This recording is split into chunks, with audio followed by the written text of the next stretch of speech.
नमस्कार दोस्तों, आप देख रहे हैं पीएनजी न्यूज़ 24। आज हम आपको लेकर आ रहे हैं उत्तर भारतीय विकास परिषद के ऑफिस, जहाँ की उसकी स्थापना जो 2017 में हुई थी। उद्देश्य उसका ये था कि जो गुजरात में रहने वाले जो पर प्रांतीय हैं, नॉन गुजराती है, उनका उद्धार के लिए, उनके संगठन को मजबूत बनाने के लिए, उनका जो स्थिति, जो आर्थिक स्थिति है उसको मजबूत बनाने के लिए। तो इसके विषय पे हम बात करने आए हुए हैं उत्तर भारतीय विकास परिषद के अध्यक्ष श्याम सिंह जी के ऑफिस। आपने पीएनजी न्यूज़ में टाइम दिया, उसके लिए बहुत बहुत धन्यवाद।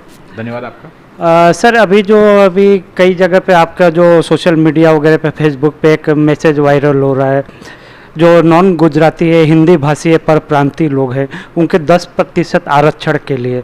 और ये भी उसमें लिखा हुआ है कि अगर ये आरक्षण नहीं दिया गया तो गवर्नमेंट से जो आरक्षण मनाने के लिए आप जो है कई प्रकार के एक्टिविटी करेंगे, जैसे कि रैली वगैरह जो है ये टाइप का। तो इसके विषय में क्या है, हकीकत क्या है? हकीकत ये है कि आज गुजरात में सारे परप्रांत से, उत्तर भारत से, यूपी, बिहार, राजस्थान, छत्तीसगढ़, हरियाणा, केरला, महाराष्ट्र, पूरे भारत से लोग आकर यहाँ पे अपना रोजी रोटी कमाने के लिए आए। आने के बाद वो यहाँ पर स्थायी हुए।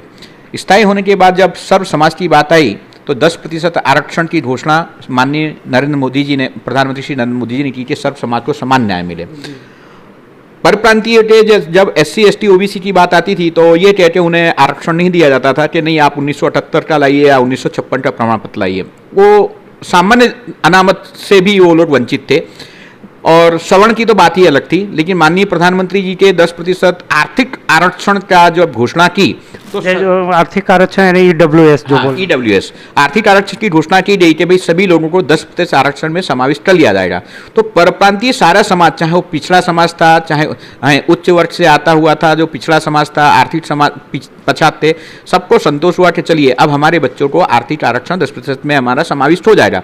लेकिन गुजरात सरकार ने एक कट ऑफ डेट निश्चित की कि 1/4/1978 कि जो व्यक्ति 1/4/1978 के पहले गुजरात में आया होगा या जिसके पास उसके प्रमाण पत्र होगा उसी को 10% आरक्षण दिया जाएगा। अब इससे क्या हुआ? इससे समाज का 90% भाग, परप्रांतीय समाज का 90% भाग इस आरक्षण से वंचित रह गया, एक असंतोष रह गया। आज आप ये देखिए कि आज से 60 साल पहले एक मजदूर व्यक्ति अपने राज्य को छोड़कर यहाँ पे रोजी रोटी कमाने आया। वो सरकारी नौकर नहीं था, वहाँ पे मेहनत करके मजदूरी कर रहा था, मिल चल रही थी, मिलें बंद हो रही, उनके पास कोई प्रमाण नहीं है। उनके बच्चों, उसने अपने बच्चे को यहाँ पे 1980 में जन्म दिया, 1982 में दिया, 1990 में दिया। आज 1980, 89 के जो अपने बच्चे हैं उनका भी जन्म 2000 के आसपास हुआ। आज उनके भी बच्चे 20-20 साल के हो रहे, लेकिन उनको यह कह दिया जाता है कि आप 1978 का प्रमाण पत्र है। अरे 60 साल से यहाँ के रह रहे हैं और हमको आज तक गुजराती नहीं माना जा रहा है, हमको परप्रांतीय कहा जाता है। आप एक उदाहरण देखिए कि एक यदि व्यक्ति, भारतीय व्यक्ति अगर अमेरिका में जाके बच्चे को जन्म देता है, जन्म देते ही तुरंत का तुरंत वहां की नागरिकता उसे प्राप्त हो जाती है। एक भारतीय विदेश में नागरिकता प्राप्त कर सकता है, लेकिन भारतीय भारत के एक छोटे से राज्य में वो यहाँ का नागरिक नहीं बन सकता है। इससे ज्यादा विडंबना क्या हो सकती है? इस चीज का हमारा समाज की एक मांग है कि हमारे समाज को भी समान न्याय मिलना चाहिए। आज गुजरात में 1,10,00,000 से ज्यादा परप्रांतीय रहते हैं, उनके अधिकतर बच्चे इस आरक्षण से वंचित हैं।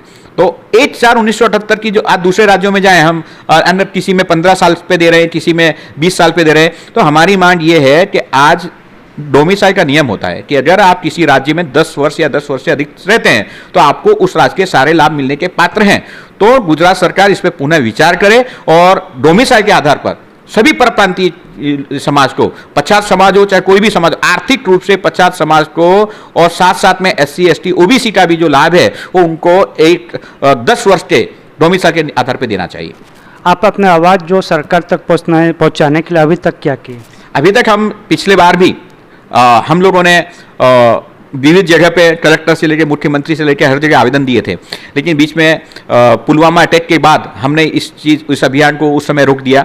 उसके बाद कोरोना के चलते हमने अभियान को रोका। अब देख रहे हैं कि सारे समाज की जब मांगे पूरी हो रही हैं, चुनाव आ रहे हैं और चुनाव में सारे समाज को, तो हम भी सोचते हैं कि इस चुनाव में उत्तर भारतीय विकास परिषद नहीं, सारे परप्रांतीय लोग आपको समर्थित करेंगे। आपका टारगेट 150 का है, हम कहते हैं आपको 150 प्लस लाने में मदद करेंगे, लेकिन हमारे समाज को भी समान न्याय दिलाइए। श्याम सिंह जी का जो है ये बात मानना पड़ेगा। जैसे 1978 के बाद पहले का जो है सर्टिफिकेट लाना बहुत ही मुश्किल काम हो गया है, और अभी जैसे इनका जो मांग जो है वो कहीं ना कहीं जायज़ मांग है। और आज के डेट में भी हमारे जो गृह मंत्री अमित शाह जो है अभी गुजरात में ही है, और हम अपने समाचार के माध्यम से ये कहना चाहेंगे कि इनका जो आरक्षण का जो मांग है ये कई ऐसे पर्सनल व्यक्ति पर्सनल लेवल पे नहीं है, ये कहीं ना कहीं सभी के लिए है।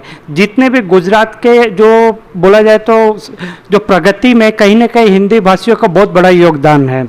तो यो योगदान को देखते हुए गुजरात सरकार को जो है इसके ऊपर में विचार विमर्श करना चाहिए। धन्यवाद।